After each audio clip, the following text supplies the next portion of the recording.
Pois tu és fiel, Senhor, fiel a mim. Tu és fiel, Senhor, eu sei que tu és fiel.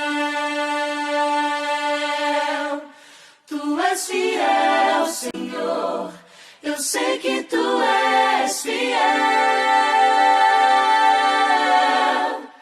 E ainda que eu não mereça, permaneces assim. Fiel, Senhor, meu Deus, fiel a mim. Oh, tu és fiel, Senhor, fiel a mim. Graça e a paz do nosso Senhor Jesus Cristo. Estamos aqui hoje para a aula 5. Hoje nós já vamos entrar nos assuntos específicos de aconselhamento. Aquilo que eu disse na aula passada, que nós separamos alguns assuntos para colocarmos em pauta. Então, hoje nós vamos colocar o primeiro assunto para nosso aprendizado, ok? Eu sou o pastor Paulo Rogério da Cunha e estou falando diretamente de Belo Horizonte, Minas Gerais, Brasil. Vamos lá? Aula número 5.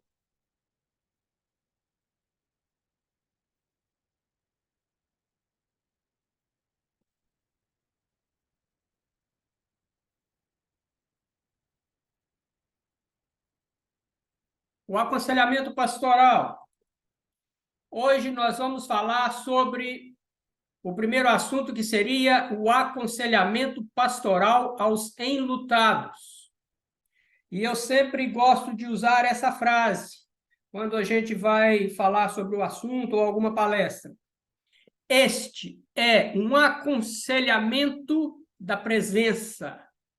E aí, ao decorrer aqui, nós vamos explicar o porquê que eu o chamo de aconselhamento da presença e não aconselhamento ao enlutado.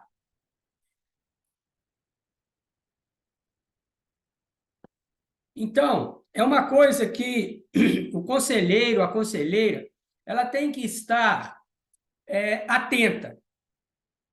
Por quê? Porque a tristeza e as manifestações do luto, em situação normal, geralmente duram em torno de 3 anos, que é toda a fase do luto mesmo, né? Antes de enterrar a pessoa, depois a aceitação, né? O momento de aceitação, e depois o momento em que eu digo assim, a vida tem que continuar. Não traz tristeza? Não traz lembranças? Não, eu estaria mentindo se isso eu dissesse que não acontece. Mas já existe um outro motivo.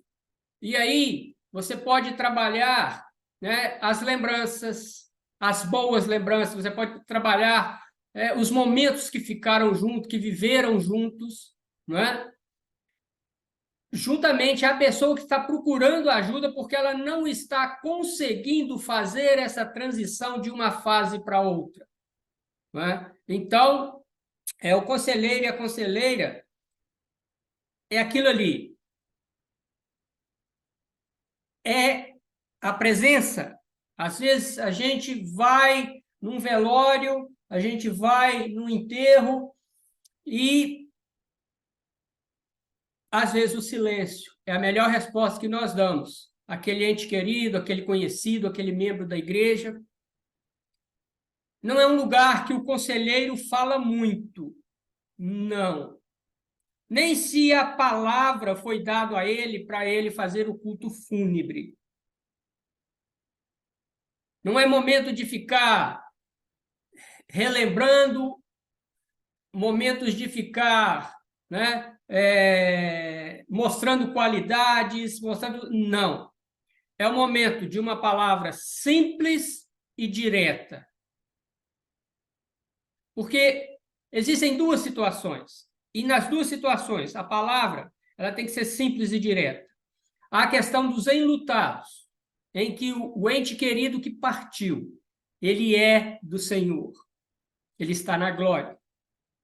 Porém, existe o outro lado, uma segunda situação, em que aquele que partiu, partiu sem Jesus Cristo como seu Salvador.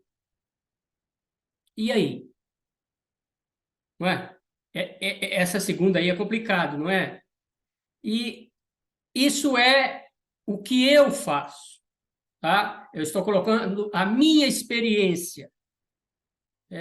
Cada um tem a sua experiência, tem o seu modo de ser. A minha experiência, independente de que o culto fúnebre foi dado a mim para fazer, seja aquela pessoa que está ali, um servo do Senhor que partiu para a glória, ou uma pessoa que, infelizmente, não tem o Senhor Jesus como Salvador e não vai estar na glória, eu falo sobre o Evangelho, eu falo sobre a salvação.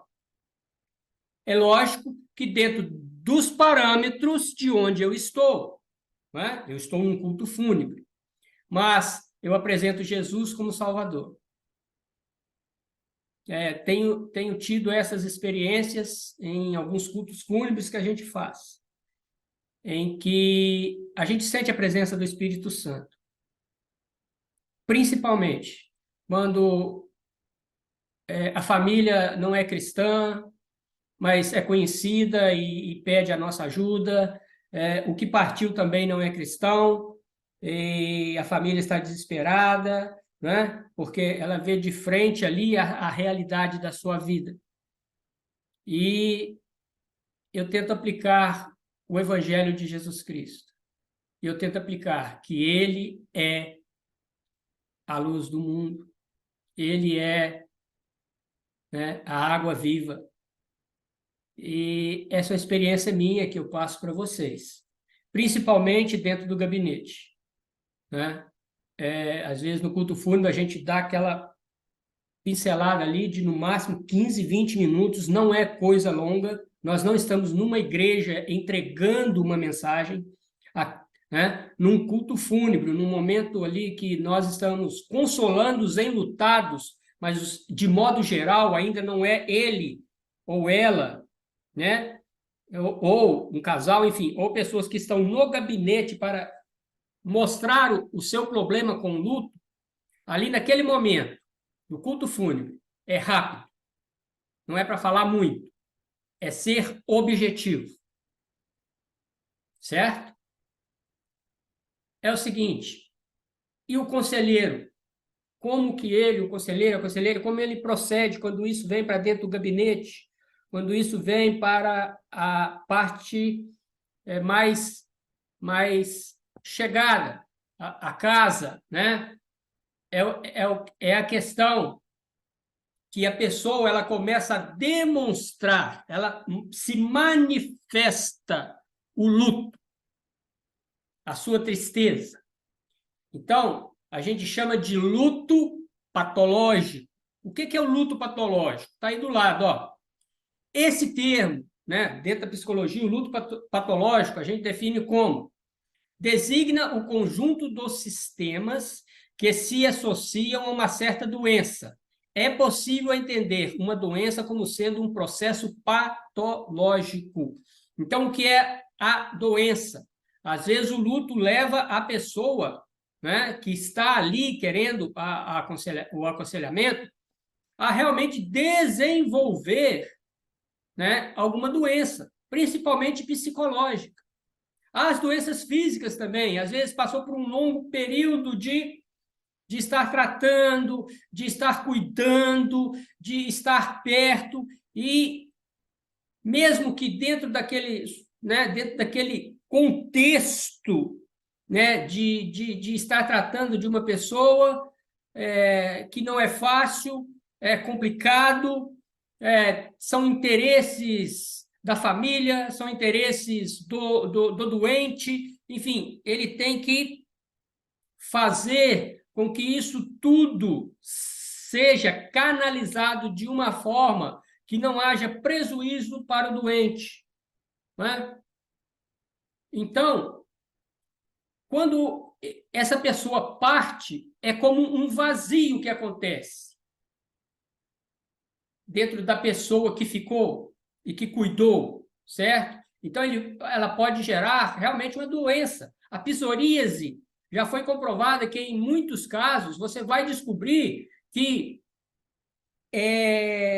devido ao estresse, devido ao estado psicológico, devido à própria manifestação do corpo, a pessoa nunca teve psoríase, de repente aparece. Ela nunca teve uma herpes, né? Não aquela herpes genética, mas uma herpes que é normal, ela aparece, né? A sua imunidade abaixa. Não é? Isso tudo é devido à falta da pessoa. Que mesmo apesar dela estar no meio do sofrimento, cuidando daquela pessoa, quando essa pessoa parte, pode trazer esse luto patológico, certo? Que é associado a alguma doença que se desenvolve pela própria falta dessa pessoa, ou pelas lembranças, ou pela tristeza que é normal, né? Então, eu escrevi aí, ó, apesar do sofrimento, o luto não é considerado doença. O luto não é considerado uma doença. É considerado um curso normal da vida, né? Porque durante a vida, nossa, né? A gente não vive falando aquela frase assim, a única certeza que eu tenho é que eu vou morrer. Só que ninguém quer morrer. Mas a gente fala. Então, dentro da psicologia, o luto é considerado, tá? Como o nascimento é considerado uma parte da vida. Então, eu tenho a parte lá do nascimento, eu tenho a parte do desenvolvimento, e assim vai até o momento da morte. Essas são as fases da vida. Por isso que não é considerado doença. Porém, eu tenho essa questão do luto patológico, que é quando o mesmo leva o enlutado a desenvolver alguns sintomas, como melancolia, depressão, traumas, o luto adiado, quer dizer, aquilo que eu falei lá, ele não aceita a perda daquela pessoa, né? Então, assim, essas questões patológicas, que realmente aí vão estar ligadas à saúde, né? Elas estão muito ligadas à dor e às funções psicológicas atingidas pela perda. E aí eu volto a repetir, a psoríase, né, é um grande exemplo dentro da psicologia em que a gente percebe que, nesses casos, né, profissionais já escreveram que é muito comum aparecer a psoríase na pessoa. A psoríase é aquela alergia, né, que aparece e tudo. É patológico. Não é que ele vai ter aquilo a vida inteira, mas é o momento que ele está passando, ok? Então, a conselheira tem que estar atenta a isso, né? A questão da depressão, do trauma, do luto. Mas você nunca teve a psoríase? Você nunca teve a herpes? Tá, olha, não é bom você fazer um check-up aí para a gente ver como que está a sua imunidade? Procura um médico. Isso tudo é função de quem está aconselhando. Ele também aconselha nessa parte, não é? Não é só a espiritual. Eles têm que estar preparados para o aconselhamento espiritual e também o cotidiano, aquilo que acontece, aquilo que a pessoa própria expressa e ele percebe. Por exemplo, a depressão. A pessoa entra em depressão. Olha, você precisa de um psiquiatra. Você precisa de desenvolver uma convivência com o psiquiatra, para ele ver, para ele tratar, para ele saber como que ele vai fazer. Não é? Então, isso é importante, muito importante para o conselheiro. O outro detalhe, nós devemos levar em consideração a idade, o sexo, o tempo, o motivo da partida, a situação social e psicológica quando se deu a perda. Né? Então, veja bem, uma criança, quando perde um pai, é muito traumático, ou a mãe é muito traumática para ela. Não é? Mas uma pessoa mais velha, ela é muito mais sensível à perda de um ente querido. a sensibilidade é muito maior já numa pessoa idosa. Né? Nós sabemos a diferença, né? Que as mulheres elas são mais emotivas que os homens. Não que os homens não sintam emoções, mas Deus colocou na mulher as características emocionais. Né? Por isso que a mãe, né? A própria Bíblia diz, né? Que a mãe ela estava perto da criança e ensinava a criança. A texto parece que não tem nada a ver, mas nós vemos lá, né, às vezes contando né, em alguns livros da Bíblia, fala assim, e eram tantos homens, mais mulheres e crianças. Por que mulheres e crianças? Por que eles não eram contados? Né? Era uma questão de discriminação? Não, era uma questão de contexto cultural da época. Mas sempre cita mulheres e crianças. Há uma ligação, há uma interligação entre o sexo feminino e a sua criação, que é o seu filho, a sua filha. Né? O tempo. Né? Quanto tempo foi para até que se deu a perda? Foi muito longo? Foi muito curto? Não é? Você recebeu uma notícia no telefone, olha, ataque cardíaco fulminante. Ninguém estava esperando. O tempo é curto, é mínimo. Saiu de manhã para trabalhar e teve um ataque cardíaco no serviço e partiu. Isso tem que ser levado em conta. Né? Ou então, o tempo, como eu disse, do tratamento. Às vezes existem longos tratamentos médicos até que se dê a perda. Então, se conta também esse tempo, tudo isso o conselheiro tem que estar atento, tem que estar conversando, tem que estar buscando da pessoa que está ali. A situação social, a situação psicológica, né? O motivo da perda. Não é isso?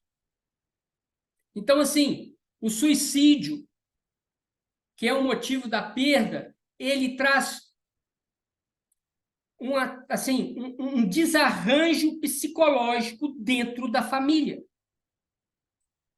É um motivo que eu estou dando. Eu estou dando o motivo do suicídio. Apenas esse. Existem muitos outros. Né? Às vezes, quando eu falo da situação social, está ligado ao motivo da perda, porque aquele que se foi era o provedor da casa. Agora já não existe mais o provedor da casa. Né? Então entra a questão social, entra a questão psicológica, não é isso? Porque o luto, na verdade, é um caso psicossocial que deve ser tratado de uma forma prática, mas cautelosa. Cautelosa. E o que é psicossocial? Eu falei do patológico, agora eu quero falar do psicossocial, tá aí na beiradinha aí, ó. O psicossocial, o que é? Envolve conjuntamente os aspectos psicológicos, aqueles que afetam a mente, e sociais, que afeta a sociedade. E essa sociedade, eu não estou falando a sociedade de um modo geral, mas eu posso falar da sociedade familiar, né? Dos entes queridos, não é? Daquele círculo familiar que ali está. Então, você tem que considerar esse aspecto psicológico em que, às vezes, cada membro da família vai se manifestar de uma maneira psicológica e também a questão social, que ele era o patriarca da família. Buscar conselho era com ele, ou era com ela. E, de repente, esses conselhos que a gente busca, né, nos nossos avós, buscava nos nossos avós, nos nossos pais, né, que era uma questão não apenas espiritual, mas também social, de repente, eu não tenho mais o meu conselheiro, a minha conselheira, que eu ia lá contar os meus segredos, né? Eu não tenho mais a minha vovó, o meu vovô, o meu papai, a minha mamãe. Então, é uma questão social. Então, o conselheiro, a conselheira, ele tem que estar aí, olha, é prática, olha, ele realmente não está mais aqui. Mas isso tem que ser dito de uma forma muito cautelosa, porque a pessoa está machucada com a dor. E a dor, ela é muito mais psicológica do que patológica, ok? Então, assim, o conselheiro nunca deve ir além de suas capacidades, não é? Ele deve identificar o grau patológico e, não sendo um especialista, ele deve encaminhar o enlutado a imediatamente a manter um acompanhamento sempre. É aquilo que eu disse. Por exemplo, eu sou, né, formado em psicologia pastoral, sou formado em capelania, em teologia. Não é? Então, assim, até que grau eu posso ir? Até onde vai as minhas capacidades? Outros têm outras formações. Às vezes nós temos conselheiros que são enfermeiros, enfermeiras, médicos, médicas. Eles podem ir muito além do que eu, não é? Mas ir até o nosso limite, criar expectativas naquela pessoa que está passando pelo luto é uma falácia. Nós não estamos ali para criar expectativas. Nós estamos ali para acompanhá-lo. Por isso que eu disse, a presença é fundamental.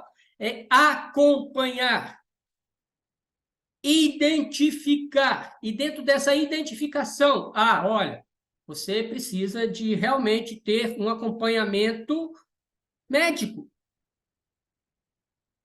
Né? Volta ao exemplo, olha, procura um dermatologista por causa dessa psoríase sua. Procura um psiquiatra porque você está precisando dele. Você tem alguns sintomas que a gente percebe que ele vai te ajudar muito mais que eu, mas eu estou aqui. Né? Eu estou querendo saber também, né, o que está acontecendo. É mostrar presença, é transmitir confiança, empatia, se envolver com a dor da pessoa.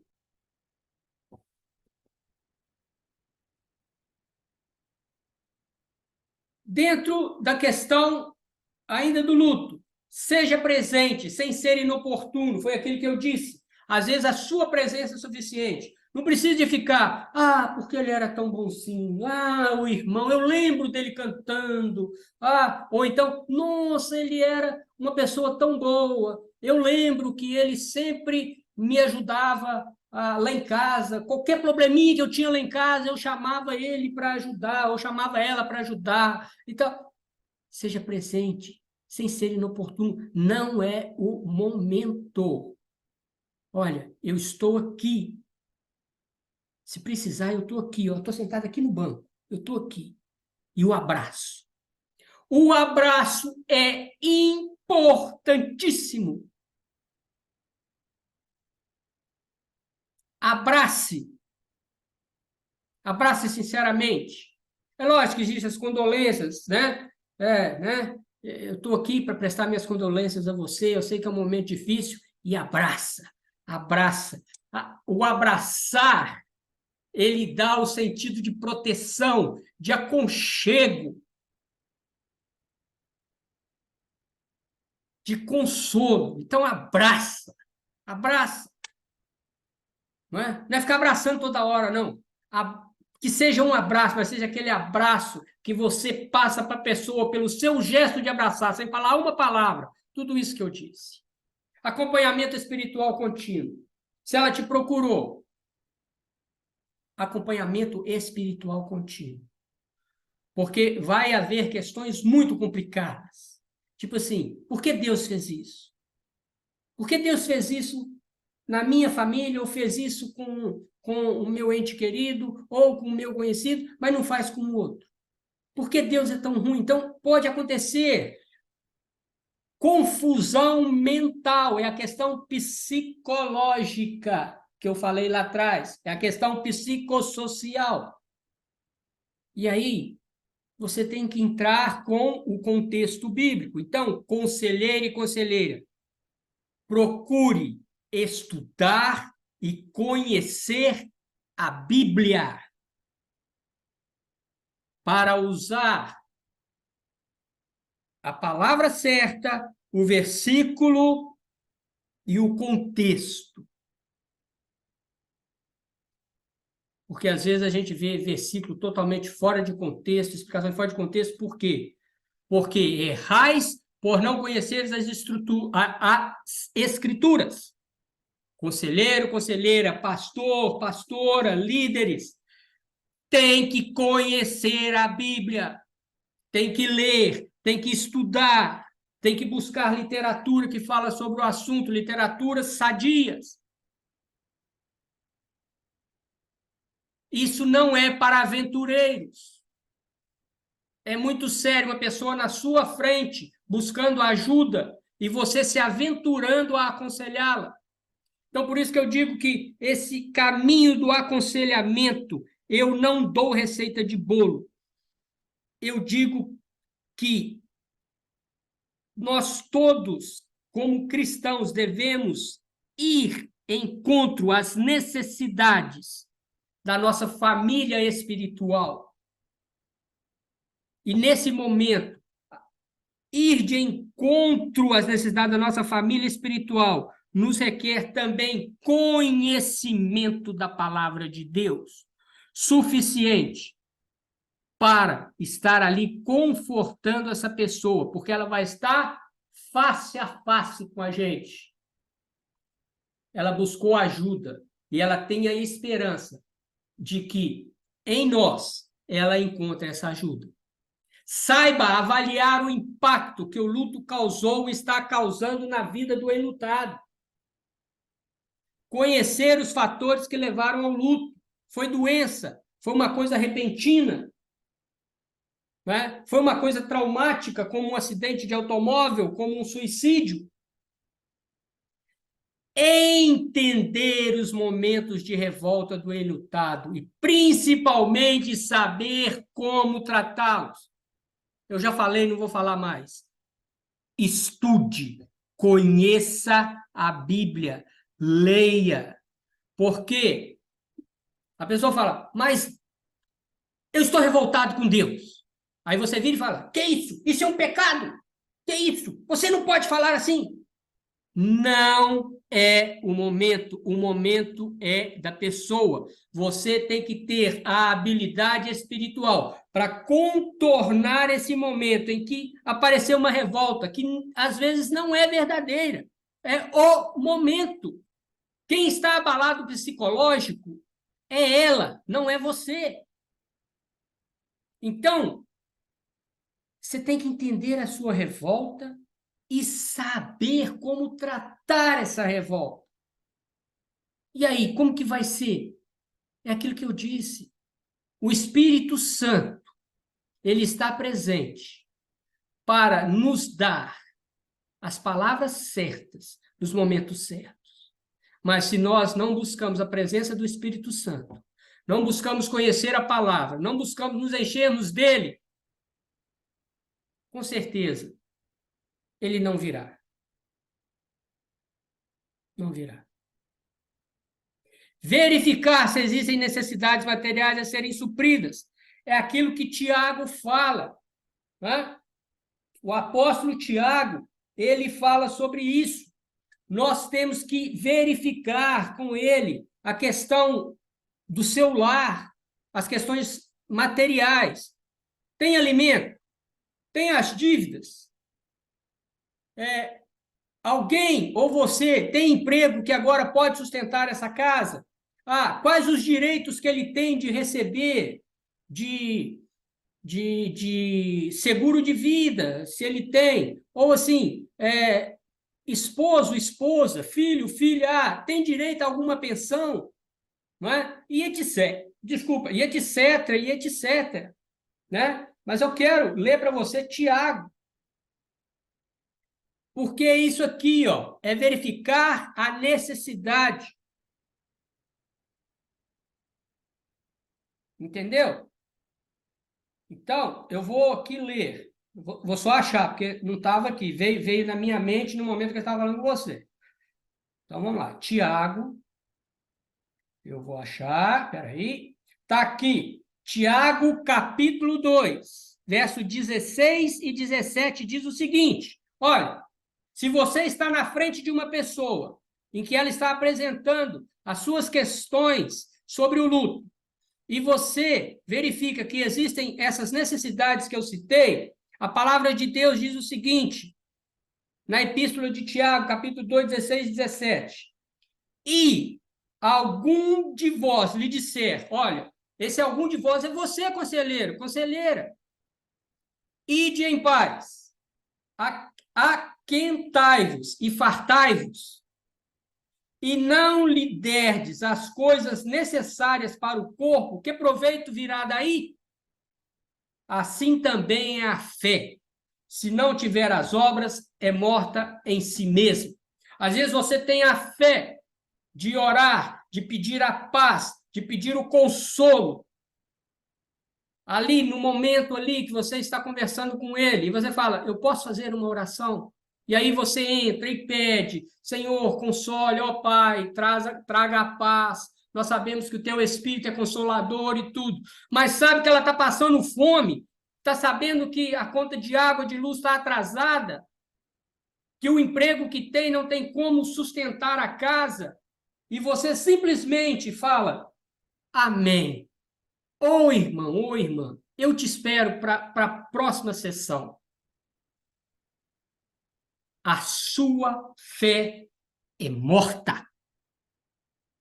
Porque nesse momento tem que entrar a fé e a obra. Não, irmão, nós vamos ver se a gente arruma uma cesta básica. Não, nós vamos ver aqui um modo de quitar essa dívida sua, né? Nós vamos ver se a gente consegue um emprego melhor ou um emprego para mais alguém da sua casa para ajudar agora essa renda que está faltando. É função do conselheiro.